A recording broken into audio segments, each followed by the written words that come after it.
শাহিনের প্রথম বল উড়িয়ে বিশ্ব রেকর্ড করলেন অভিষেক শর্মা, করতে পারেনি কেউ। বন্ধুরা, আপনারা যদি দেখতে চান কি রেকর্ড করলো তাহলে ভিডিওটি শেষ অবধি দেখতে হবে।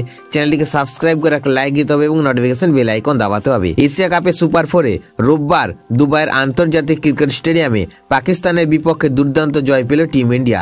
172 রানের লক্ষ্য তাড়া করতে নেমে ছেলে খেলাতে 6 উইকেটে হাতে রেখে ম্যাচ জিতে নিল সূর্যকুমার যাদবের দল। এই জয়ের ভিত গড়ে দিয়েছিল ওপেনার অভিষেক শর্মা এবং সুমন গিল। তবে দিনের সবচেয়ে বড় মুহূর্ত তৈরি হয় ইনিংসের একদম প্রথম বলে। পাকিস্তানের অভিজ্ঞ পেসার শাহিন আফ্রিদির প্রথম বলে গ্যালারিতে পাঠিয়ে ইতিহাস গড়লেন অভিষেক শর্মা। টি-20 আন্তর্জাতিক ক্রিকেটে এবার প্রথম কোনো ভারতীয় ব্যাটসম্যান শাহিনের প্রথম স্পেলে প্রথম বলে ছক্কা হাঁকালেন। এতদিন পর্যন্ত রোহিত শর্মা, যশস্বী জয়সওয়াল এবং সঞ্জু স্যামসন প্রথম বলে ছক্কা হাঁকানোর নজির গড়েছিলেন, কিন্তু শাহিনের বিপক্ষে তা করতে পারেনি কেউ। রবিবার সেই কাজটাই করে দেখালেন অভিষেক। এর আগে 2021 সালে রোহিত ইংল্যান্ডের আদিল রাশিদকে প্রথম বলে ছক্কা মেরেছিলেন। জিম্বাবুয়ে সিকান্দার রাজাকে ছক্কা মেরে একই কীর্তি গড়েছিলেন জয়সওয়াল।